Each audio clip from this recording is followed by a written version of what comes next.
Boa noite, turma. Aqui quem fala é o professor Antônio. Sejam todos bem-vindos a mais uma aula de História. E hoje a gente vai dar continuidade, né, nossos estudos sobre a presença da família real no Brasil. Na aula anterior, como a gente já estava abordando, né, o primeiro local em que a família real portuguesa chegou foi em Salvador, na Bahia, né? Ela estava fugindo, né, das invasões do exército napoleônico a Portugal, devido a Portugal não aceitar, né, o bloqueio continental, ou seja, continuar mantendo relações econômicas com Portugal. Ou seja, para a frustração dos baianos, né, a corte portuguesa não demorou em Salvador, né? Como eu falei, Salvador tinha aquela ideia que a sua glória poderia ser restabelecida, né? Salvador já chegou a ser um dos locais mais importantes da colônia e acreditava que ali, com a presença da família real, restabeleceria toda essa glória. No entanto, né, a família real portuguesa não demorou muito em Salvador e logo partiu para o Rio de Janeiro, que era a nova capital do Império.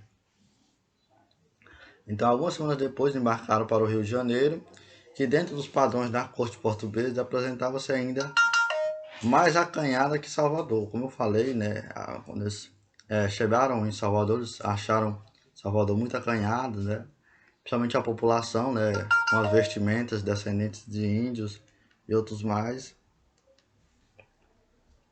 Aqui é para a gente ter uma ideia, né, a cidade ela possuía 43 mil habitantes, é quase a população de Niquelândia atualmente, né? Não mais que 46 ruas e alguns poucos prédios, ou seja, o Rio de Janeiro, se você for comparar com o que ele é hoje, né, e com aquele período, né, você pode ver que existe uma grande diferença, né?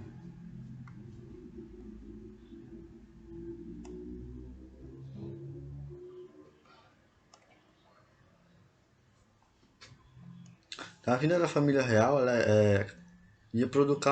provocou, né, mudanças radicais no Rio de Janeiro em si, né? A população, por exemplo, né, em pouco tempo ela saltou desses 43 mil para 200 mil habitantes, ou seja, foi um salto enorme, né? Além disso, né, os prédios do governo passaram por inúmeras reformas para abrigar a corte, né?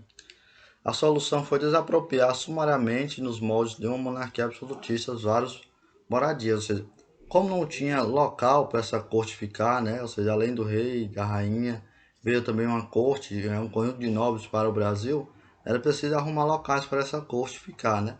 Então, basicamente, o que o governo fez? Ele desapropriou os melhores prédios da cidade do Rio de Janeiro, né? E estabeleceu para a corte.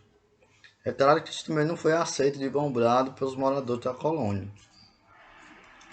Então, na porta, né, das casas escolhidas, os funcionários reais afixavam a letra PR, né, que era a abreviatura do príncipe regente. A população, porém, não tardou a dar novos significados a essas letras, que foi ponha-se na rua ou prédio roubado. Ou seja, isso demonstrava um pouco da insatisfação com esses atos da família real. Além dessas mudanças, também existe um conjunto de mudanças no cotidiano da cidade do Rio de Janeiro e da população. Então, vários rituais pertencentes às cortes europeias, como os bailes e outros também, acabaram modificando o hábito, né, da população. Existiam também várias festas religiosas e civis que eram muito diferentes, né, também hábitos alimentares, maneiras de se vestir e de morar que diferenciavam muito da população que aqui estava estabelecida antes da chegada dos portugueses, né, a família real. Além disso, né, na questão cultural, surgiram também diversas instituições culturais.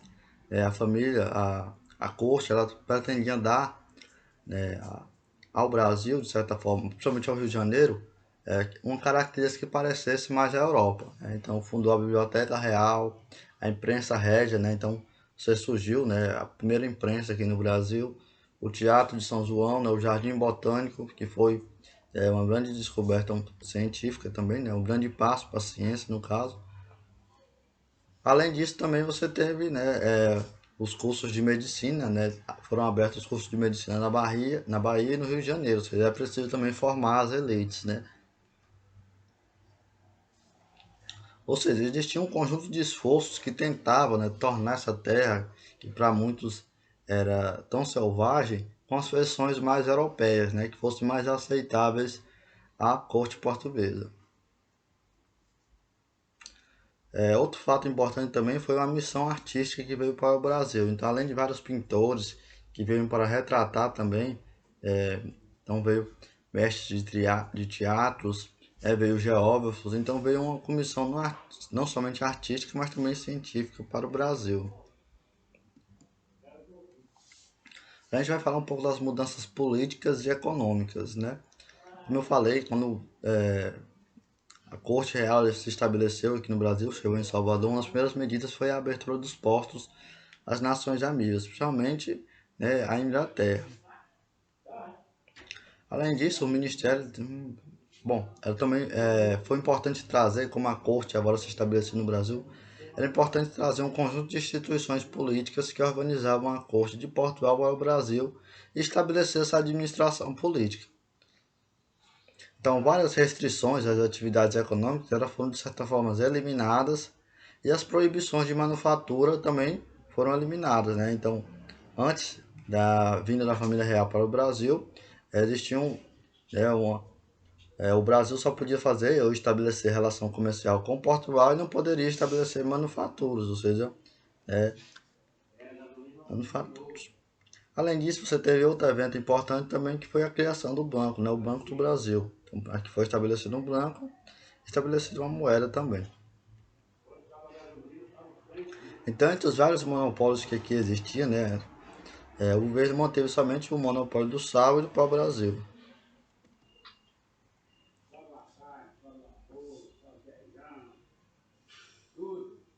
Como eu já falei, né? Você tem um acordo que privilegia os produtos ingleses e logo depois também você tem outros tratados com outros países.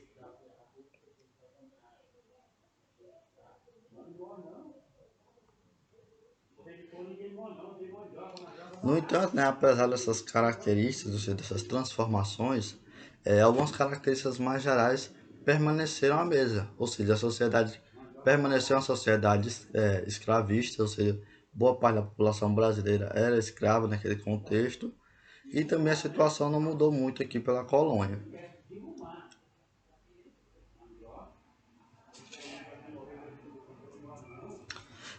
Em 1815, você tem um final das guerras napoleônicas, né? Então Napoleão é derrotado. Ele é derrotado primeiramente no primeiro momento em 1815, depois ele é exilado, ele volta e assume o poder e é derrotado definitivamente em 1815. Então, depois disso, Portugal, né, ele volta a ser restabelecida a monarquia portuguesa e os portugueses passam a exigir a volta da família real e também da corte para o seu território, de colônia a Reino Unido. Bom, como eu falei, o Brasil era uma colônia, no entanto, com essa pressão, né, a partir do momento que Portugal existe o fim das guerras napoleônicas e Portugal volta a ter sua autonomia, né, volta a ser monarquia, eles passam a exigir a volta do Dom Pedro, Dom João e toda a sua família também, a corte real. Existia, né, aquela ideia de que o Brasil fosse de certa forma abandonado, né? Então, com o fim da Guerra Napoleônica, passou, né, a deixaram de existir os motivos que justificavam a permanência da corte portuguesa na América. A presença do príncipe regente era cobrada na Europa pelos participantes do Congresso de Viena. Como eu falei, né, os portugueses passaram a cobrar a presença do seu rei. No entanto, né, o Dom João ele não tinha essa intenção de voltar para Portugal e tentando, né, de certa forma, manter, né, uma possibilidade de depois ele retornasse desse território, talvez, né, o que, que ele fez? Ele elevou o Brasil à condição de Reino Unido, a Portugal e a Laudares. Então, essa região ela foi uma região que ela foi conquistada no finalzinho do processo de independência de Portugal. Ou seja, a partir desse momento, de 1815, o Brasil ele deixava de ser uma colônia e passava a ser um Reino Unido. Ou seja, ele era elevado a um nível maior do que anteriormente. Dessa forma, o governo, de certa forma, ele cedia, né, um espaço para uma certa autonomia no Brasil.